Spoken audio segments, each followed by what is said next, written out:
Hola, buenas tardes. Espero que se encuentren muy bien. Mi nombre es Miguel Peñarrocha y soy profesor de enfermería. Hoy estamos en el curso de farmacología para enfermería, precisamente la clase número 3 de la unidad 1. Vamos avanzando paso a paso. Cada unidad tiene 4 o 5 clases, depende cómo caiga el mes. Este mes, bueno, tenemos 4 clases para la unidad 1. Así que con esta clase, ya la clase que viene, estaremos finalizando la unidad 1. Importante ver los videos, leer el material teórico de donde yo saco para armar los PowerPoint, leer el PowerPoint, que lo van a tener en formato PDF, y empezar un poco, no sé si a fijar conceptos, pero sí a entenderlos por lo menos. Después de la última clase de cada unidad, yo lo que hago es un mini parcialito. Un parcial donde son 10 preguntas más o menos, multiple choice, donde estarían contemplados los temas de la unidad 1. No es eliminatorio, quédense tranquilas, no se asusten. La idea es ayudarlas un poco, ayudarlos a que fijen los conceptos, ¿sí? Y puedan llegar a un poco recordar lo que fuimos viendo. No, no es nada de otro mundo el multiple choice que yo tomo, pero les va a ayudar a eso, a seguir en el camino del programa que he desarrollado para este curso específicamente. Así que, bueno, sin más preámbulo, empezamos con la clase. Bien, preparación para las emergencias. Y como digo ahí, mi nombre es Miguel Peña Rocha, profesor de enfermería.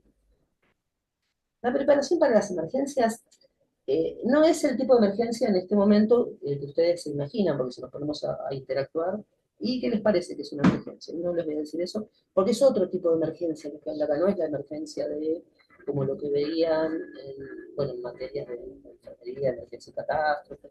No, en este caso habla ante situaciones de bioterrorismo, situaciones de atentados, porque pueden haber atentados, han habido en Argentina, lo sabemos, y entonces hay que estar preparados, ¿no? Para estas situaciones. Está muy orientado a lo que es el bioterrorismo, pero también tenemos que tener en cuenta esta cuestión de guardar recursos, optimizar esos recursos, ¿para qué? Para que si pasara algo tan importante, que pasa a nivel mundial, catástrofes, guerras, inundaciones, nos han pasado hace muy poco justamente en nuestro país, ¿no? Donde por la buena voluntad de las personas y ayuda de todo tipo, se ha podido enviar medicación, insumos, ropa, agua, de todo tipo de productos necesarios, ¿no? Y eso es un poco lo que nos tenemos que siempre preparar, ¿no? Cuidar el agua es vida, no estar malgastando el agua, no son cuestiones básicas de la vida, ¿sí? Que tenemos que ir cuidando. Y aprender un poco a no malgastar, ¿sí? Así que, bueno, hay una persona que me está escribiendo que no puede ingresar. Si alguien la puede ayudar ahí por el grupo, o en realidad tiene que entrar al enlace, ¿sí? Me preocupa esto de que no puedan entrar. Bueno, algunas definiciones a tener en cuenta, ¿no? Dentro del contexto de lo que estamos viendo de esta clase, ¿no? Agentes neurotóxicos, bioterrorismo, material, eh, inventario específico, radiación ionizante, síndrome agudo por radiación y las vacunas. Las vacunas ya son algo bueno, que tenemos más como más habitual nuestro, ¿no? Incluso para todo lo que es trabajo en salud, ¿sí? Eh, Estoy empezando por el final, pero después lo vamos a hablar uno por uno, ¿no? Trabajo en salud, debemos cumplir con un calendario de vacunas que tiene que estar cubierto totalmente, ¿no? Como básicamente la gripe, la triple viral, el COVID, importantísimo, para cualquier experiencia práctica en salud, ya sea práctica para aquellos que son estudiantes o ya sea laboral para aquellos que están trabajando en el ámbito de salud. Ahí en la charla previa no hablamos con Priscila, pero bueno, después nos comentará si empezó a trabajar o está en el ambiente laboral de salud, ¿no? Pero bueno, eso después no se preocupe. Entonces ahí es donde tenemos que tener las vacunas al día para evitar cualquier tipo de enfermedad. Estamos en un instituto, en una institución sanitaria y estamos en riesgo siempre, siempre estamos en contacto con distintos tipos de enfermedad. Las vacunas no es que previenen al 100%, ¿sí? Pero, pero logramos que si nos enfermamos sea menor las dificultades en la salud que podemos llegar a tener, ¿sí? El auto ya estaba roto desde la semana pasada, supuestamente, porque él dijo que no me iba a llevar porque tenía roto el auto. Y después estuvo llevando las peloduras de su hermana y no está Tiene regalando la María. Nos trae todo el micrófono activado, a ver si puedo desactivar a todos. Ay, no sé. Janina, fíjese que tiene el micrófono activado, ¿sí? Si puede desactivarlo. Yo todavía no logro aprender cómo se desactivan los micrófonos. Bueno, se ve que ya lo pudo desactivar. Perfecto. Bueno, los agentes neurotóxicos, como bien dice la palabra, ¿no? Tienen que ver con la toxicidad que van a producir a nivel neuronal, ¿sí? Produciendo alteraciones como disminución de la conciencia, confusión, estupor, coma, todo lo que tiene que ver con alteración neurológica, ¿sí? Después aparece el bioterrorismo, que bueno, eso lo vamos a ampliar un poquito más. Material de inventario específico. ¿Qué tengo que tener? ¿Qué elementos tengo que tener? Puedo hacer un inventariado de inventario de todos los elementos que puedo llegar a necesitar ante una situación de emergencia, ¿sí? No solo en una situación de emergencia, como decíamos, de bioterrorismo, puede tener también que ver con trabajo en una guardia. No nos vamos a abocar a ese lado específicamente, pero tengamos en cuenta, trabajo en un servicio de emergencia, ¿qué elementos necesito? Trabajo en un centro de salud, como un centro de atención primaria en salud, CAPS, los famosos CAPS, que ya se vienen llamando de esta forma, antiguamente le decíamos salita. ¿Qué elementos necesito? ¿Soy enfermero, enfermera? ¿Soy médico de estos lugares? ¿Qué elementos necesito? ¿Sí? Ir un poco pensando. Esto lo llevamos a nuestras casas también. Tengo hijos chicos, bueno, se me accidenta, puede cualquier miembro de la familia, sea un adulto mayor, sea un niño, sea un joven, todos nos podemos accidentar. Bueno, ¿qué elementos necesitamos? Desarrollar, no sé, una caja, botiquín de primeros auxilios con los elementos indispensables. Como cuando van ustedes a hacer las compras para su casa, saben qué comprar, qué necesitan, qué no necesitan. Esto, bueno, respecto del inventario específico, radiación ionizante, ¿no? Que también puede producir alteraciones a nivel tisular, ¿no? Síndrome agudo por radiación y, bueno, y finalmente vacuna, que es lo que más habíamos hablado. Si va surgiendo alguna duda, algo pueden hablar, o algún comentario, algún agregado, algo que ustedes quieran agregar cuando lo deseen, ¿sí? Ahí está Yamina, bienvenida Yamina, no pudimos hablar, por suerte pudo entrar, estar compartiendo acá la charla, ¿sí?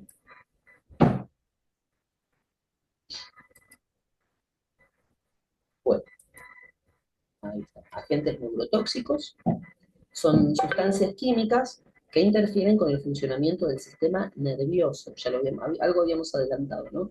Pueden causar daños a nivel neuronal, respecto de las células nerviosas, y pueden alterar también la transmisión de las señales, los impulsos eléctricos a través de las neuronas. Estos agentes pueden ser gases, pueden ser líquidos o sólidos. Y bueno, la toxicidad puede variar entre uno y otro. Pensemos un poco los gases, y ahí me vienen, no recuerdo porque no lo viví, por suerte, pero pensemos en la guerra mundial, ¿no? Año 42, 45, esas imágenes que todavía muchas veces circulan, ¿no? En internet, con los rostros de los soldados tapados con máscaras especiales, que sigue habiendo eso, ¿no? Para muchas situaciones que ocurren en la actualidad, incluso para cubrirse de los gases lacrimógenos, ¿no? Pero bueno, acá ya estamos hablando de neurotóxicos, agentes neurotóxicos más que nada. Los agentes neurotóxicos más comunes, a pesar de que nosotros en el ámbito hospitalario no los tenemos en cuenta, no es que, mira, este agente neurotóxico, bueno, pero acá tenemos el sarín, GB, el SOMAN, ¿no? Y el BX. Estos compuestos inhiben la enzima acetilcolinesterasa, ¿sí? Que es esencial para la degradación del neurotransmisor acetilcolina. Acetilcolina, recuerden que está al final de la neurona y pasa a la célula diana produciendo un efecto deseado. En este caso, estos compuestos la inhiben, entonces no se produce el impulso neuronal, ¿sí? A ver si podemos hacer un mini grafiquito.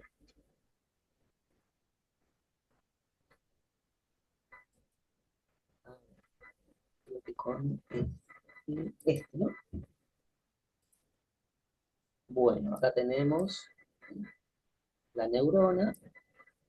Disculpen mi dibujo, no soy un gran dibujante y menos con este sistema, pero creo que se va a entender. Viene la neurona, acuérdense, la neurona tiene un cuerpo alargado, es una célula con un cuerpo alargado, ¿sí? Llega a la pared celular, ¿no? La acetilcolina pasa a la pared celular, esto es bien química, ¿no? Y se produce el efecto deseado que lo va a producir la acetilcolina. Bueno, estos compuestos van a producir, van a inhibir la enzima acetilcolinesterasa, evitando que la acetilcolina produzca el efecto deseado en cuanto al impulso neuronal que veníamos hablando.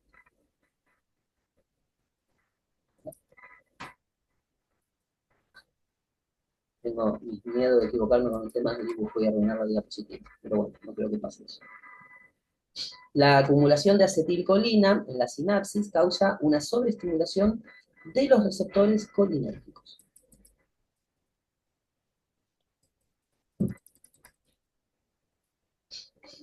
Síntomas de la acumulación de acetilcolina, ¿no? Recordemos el slide anterior, y dice así, ¿no? La acumulación de acetilcolina en la sinapsis, o sea, en esa unión neuronal, causa sobreestimulación en los receptores colinérgicos. Esa sobreestimulación, ese agregado de acetilcolina, va a producir los siguientes signos y síntomas. Opresión torácica, salivación excesiva, calambres abdominales, diarrea, ¿no? Cuando hay calambres abdominales, ese dolor, es un dolor bastante molesto, ¿no? Todo eso puede ser, sí, también aumentar los ruidos hidroaéreos, ¿sí? Aumentar el peristaltismo, por consiguiente se va a producir diarrea. Visión borrosa, porque también hay una falla neurológica a nivel central, ¿sí? Produciendo visión borrosa, temblores, convulsiones. Fíjense en la complicación ¿no? de este tipo de, no medicamentos, sino de lo que es el bioterrorismo, ¿sí? Bueno, ahora viene el bioterrorismo propiamente dicho, es el uso intencional de agentes biológicos, ahí tenemos bacterias, virus, toxinas, para causar enfermedad, muerte o daño, ¿sí? Pero bueno, pueden ser a personas principalmente, por eso es bioterrorismo, no tanto a animales y plantas. Bueno, pero ¿qué pasa si con el bioterrorismo causan daño a las plantas, a los animales? ¿Qué puede ocurrir? Los animales, las plantas son un recurso, como veníamos hablando ya al comienzo de la clase, son un recurso indispensable, primordial para la vida. Nosotros nos alimentamos de qué? De plantas y de animales. Si estos animales y estas plantas están contaminados e incluso mueren, o nosotros consumimos estos alimentos contaminados, es ahí donde nos vamos a enfermar y va a ingresar estos virus, bacterias, toxinas, hongos, van a ingresar dentro de nuestro organismo, produciéndonos de alguna forma algún tipo de daño, si no es que incluso la muerte. Y bueno, después de toda esa pérdida, como venimos diciendo, se produce desestabilización social, ¿sí? A ver, ingresó alguien más que de la clase, quería verificar quién era. Celeste, bienvenida Celeste. Muy bien, gracias por estar ahí.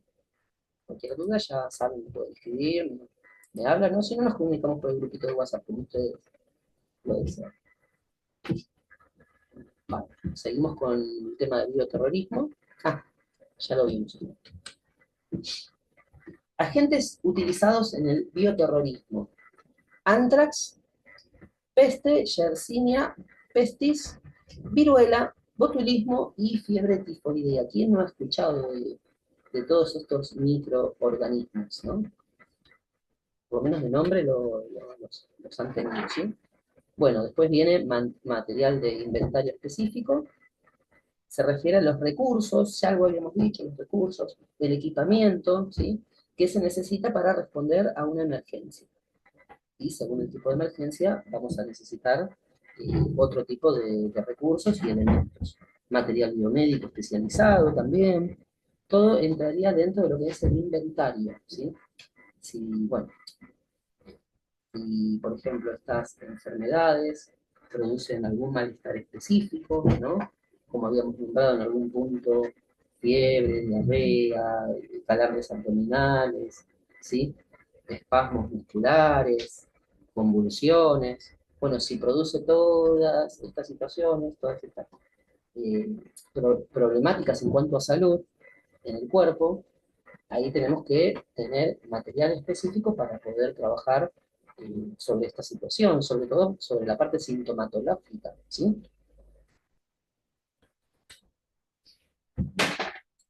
Bien, este inventario va a incluir distintas cuestiones a tener en cuenta.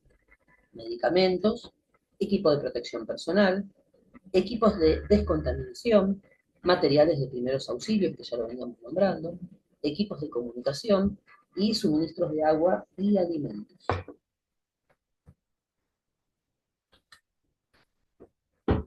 Bueno, otro de los problemas, pero esperen, vamos a retroceder un poquito, estamos en el 10, ¿no?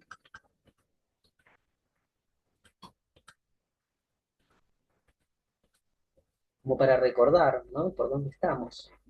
Definiciones, ¿no? Agentes neurotóxicos, bioterrorismo, material de inventario específico, que es lo que habíamos dicho, y estamos en este punto que es la radiación ionizante. Ahí vamos al 10.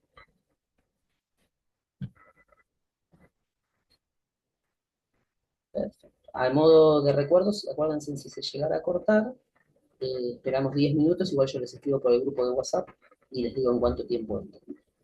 Bien, la radiación ionizante es un tipo de energía que puede ionizar los átomos, es decir, puede arrancar electrones de los átomos. Esta radiación puede provenir de fuentes naturales, el Sol, o artificiales como los rayos X. Y en el Sol tienen los rayos ultravioletas, ya lo deben haber escuchado, ¿sí? Que por la capa de ozono, que por algunas cuestiones que produce el ser humano, producimos todos a diario, esta capa de ozono se va destruyendo. A pesar de que hace unos 5 años atrás, con el tema del COVID, donde no había tanta polución en las ciudades, la gente estaba más recluida, se comentó en aquel entonces que se había empezado a restablecer la capa de ozono.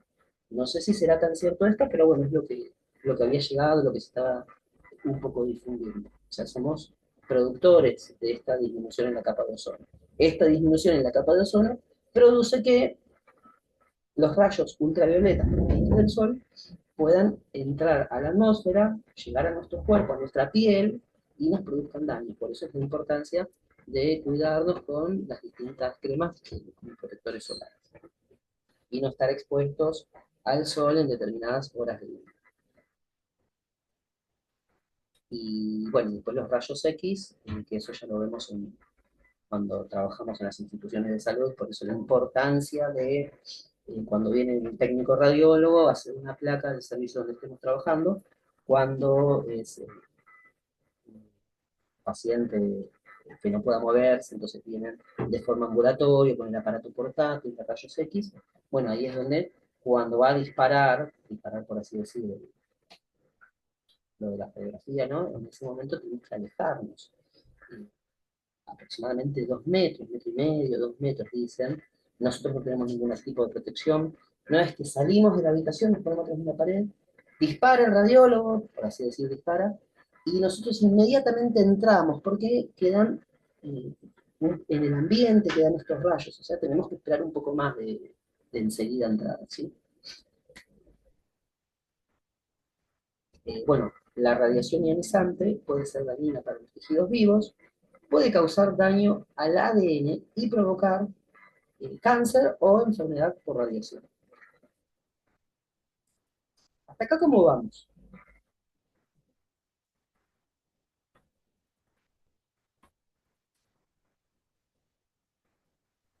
Bien, bien, profe. Bárbaro. Bueno, vamos a seguir entonces. Tipos más comunes de radiación ionizante. Habíamos nombrado un par, ¿no? Los rayos X. Bueno, las ultravioletas acá no figuran, pero eran las provenientes del Sol. Los rayos gamma, los rayos X, las partículas alfa, partículas beta y neutrones. No vamos a meternos mucho ahí, pero bueno, como por lo menos para saberlas y tener en cuenta, ¿sí? También pueden escribir si quieren, ¿eh? Escriben y bueno, yo lo leo o alguien dice, pero que escribieron y yo me fijo. Síndrome agudo por radiación, ya volvemos un poquito, acuérdense que estamos en el 12. Son 47, así que la clase va a durar un poco. Pero bueno, creo que siguiendo este ritmo vamos bien, ¿sí? Síndrome, estamos acá. Síndrome agudo por radiación. Después igual la clase la van a tener grabada, subida al Classroom y a YouTube. Lo pueden seguir como ustedes quieran. El síndrome agudo por radiación es un conjunto de síntomas que se desarrollan después de una exposición aguda a dosis altas de radiación ionizante. Dependiendo de la dosis de radiación ionizante, va a ser la gravedad de la enfermedad o el problema de salud que se genere en el paciente, ¿sí? La parte del cuerpo expuesta también, ¿sí? Los síntomas a veces aparecen de forma inmediata, minutos después, o incluso tiempo después, horas después de la exposición. Ahí me avisa eh, Zoom que nos quedan 10 minutos, así que todavía tenemos unos 10 minutos para hablar de estos temas. Y después, bueno, 10 minutos y volvemos a entrar. Yo les aviso por el WhatsApp.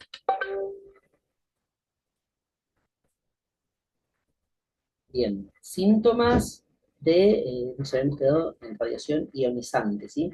Náuseas y vómitos, diarrea, fatiga, pérdida de cabello, alopecia, ¿no? O alopecia, que algunos lo acentúan ahí, IA, otros en otro lado, pero bueno, alopecia, y así lo acentuamos acá.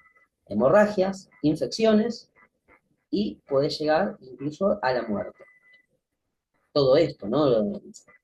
Hemorragia, infecciones, fatiga, bueno, la diarrea, náuseas y vómitos, perdemos líquidos, perdemos electrolitos, nos deshidratamos, todo eso nos puede llevar a la muerte, ¿sí? Bueno, las hemorragias, infecciones, las infecciones no tratadas o depende del microorganismo nos puede llevar a la muerte. Sobre todo, imaginemos un paciente inmunocompetente y ahí estarían en mayores dificultades incluso. Y bueno, de este tema nos quedaba lo que era la vacuna. La vacuna es una preparación que contiene un agente que se asemeja a un microorganismo causante de una enfermedad, pero puede estar debilitado o incluso muerto. La administración de una vacuna estimula el sistema inmunitario produciendo anticuerpos, anticuerpos que se van a defender del agente patógeno que está atacando al cuerpo, ¿sí? Esta vacuna va a producir inmunidad contra la enfermedad del microorganismo que nos está atacando. Y bueno, ahí dice que son primordiales para eh, atacar a las enfermedades infecciosas, pero sobre todo para prevenirlas. Recordemos que a veces dicen, yo me vacuné contra el COVID, ¿no? Pero me enfermé igual, se quejan, ¿no? La gente muchas veces. La gente que no está en salud, y a veces los que estamos en salud también nos quejamos. Pero bueno, hay que entender que muchas veces no es que una vacuna va a evitar la aparición de la enfermedad del 100%. Lo que va a hacer la vacuna en algunas situaciones va a disminuir los signos y síntomas que podamos tener cuando contraemos la enfermedad. En algún momento de mi vida me contagié de COVID, lo tuve, eh, pero no tuve algunos síntomas como por ejemplo la pérdida del gusto. ¿Se acuerdan que al principio que se enfermaban no tenían las vacunas, que perdía el gusto, el olfato? Bueno, cuando me enfermé de COVID no tuve esas pérdidas ni de gusto ni de olfato. ¿Por qué? Porque estaba vacunado. Si no hubiera estado vacunado, a lo mejor sí, y a lo mejor se me complicaba incluso más, ¿sí? Hay un movimiento internacional incluso que le llamamos los antivacunas o algo así. Sí, antivacunas. Bueno, todo es respetable, el derecho del otro, el derecho de uno termina cuando empieza el del otro, ¿no? Y bueno, gracias a las vacunas, que muchos nos hemos dado, se ha generado este efecto de rebaño, ¿sí? Evitando la transmisión de microorganismos como el COVID y por lo menos la disminución del mismo. Ya no tiene la misma fuerza que antes. Ahora pasa como si fuera una gripe más. Bien, las vacunas pueden estar compuestas por virus o bacterias vivos atenuados. O sea, están vivos, pero están atenuados, ¿sí? Eh, Están atenuados para que no produzcan la enfermedad, o si la producen es en menor cantidad. Por eso a veces nos vacunamos contra la gripe. Yo no me quiero vacunar contra la gripe, muchos dicen, ¿no? Porque después me enfermo, me agarra resfrío, tos. Sí, te agarra una gripe porque es atenuado, pero no es al nivel que le agarraría si no estaría vacunado. Después, bueno, también pueden ser virus, bacterias muertos, toxinas de bacterias de virus y partículas de virus o bacterias. A ver, si no lo llegamos a ver bien acá, hay un par de cuadros que estuve viendo y no sé si los veo bien como para leérselos y charlarlo, pero bueno, después de último los van a tener en el capítulo del libro, que yo les voy a compartir, porque les voy compartiendo cada capítulo del libro, como un PDF con ese capítulo de que yo saqué este material, y a veces los pongo acá, pero a veces noté que no se ven bien del todo, como para poder leérselos e interpretarlo y analizarlo juntos. Entonces lo que les propongo, ahora yo más, este sí lo veo, otros quizás no. Si no lo veo bien, les digo, bueno, este lo pasamos, después lo ven del libro, ¿sí? Bien, las 10 enfermedades infecciosas más peligrosas a nivel mundial. Esto es viejo igual, es del año 2000, pero lo traje de referencia, ¿no? Fíjense, gripe, ¿no? Hemófilos influenza, y afecta el aparato respiratorio. Sigue estando la gripe, sigue produciendo muertes, ¿sí? A gran nivel, a gran escala. Lo que pasa es que, por suerte o por lo que sea, somos inmunocompetentes, no inmunodeprimidos, sino inmunocompetentes. Nos engripamos un día en la cama o no, una medicación de estas que tomamos sin indicación médica y a trabajar, ¿no? Porque bueno, hay que cuidar el trabajo y a veces no queda otra. No es lo aconsejable, pero bueno, pasa. Tuberculosis, ¿no? Mycobacterium tuberculosis, afecta los pulmones. Todo esto también es como un capítulo aparte para charlarlo, pero bueno, no voy a hablar de esto como el uso de barbijo, N95, de alta eficacia y todo eso, porque no es el tema del curso. Esto es farmacología, ¿sí? Pero bueno, a tener en cuenta los tipos de aislamiento para estos pacientes. El cólera, ¿no? Que afecta lo que es el tracto digestivo, el síndrome de inmunodeficiencia humana, ¿sí? Que afecta la respuesta inmunitaria, el paludismo, produce trastornos hematológicos, fíjense en la gravedad, ¿no? El sarampión afecta los pulmones y meninges, la hepatitis B afecta el hígado, la tosferina, aparato respiratorio, el tétanos afecta todo el organismo, es una infección generalizada, ¿sí? Sepsis. Se han documentado casos donde personas que no han sido mordidas por un animal se han enfermado de tétanos. Uno atribuido a un animal doméstico, obviamente que se había enfermado, obviamente que murió también, que dio una lambida a una herida de la persona. Entonces ahí se transmitió el microorganismo produciendo la muerte de la persona, ¿sí? O sea, fíjense en la importancia de esto, porque el tétanos, cuando ya llega a la etapa final, que es cuando empiezan los síntomas, es mortal, ¿sí? Hay vacunas, por eso tenemos que estar vacunados, para evitar eso. Dengue, ¿no? También figura el dengue, ¿no? Y fíjense en que estamos hablando del año 2000. Esto era las 10 enfermedades infecciosas más peligrosas a nivel mundial en el 2000, año 2000. Siguen siendo, siguen estando, siguen siendo las mismas. ¿Acá qué falta? ¿Qué le agregarían? Que bueno, ahora estamos vacunados.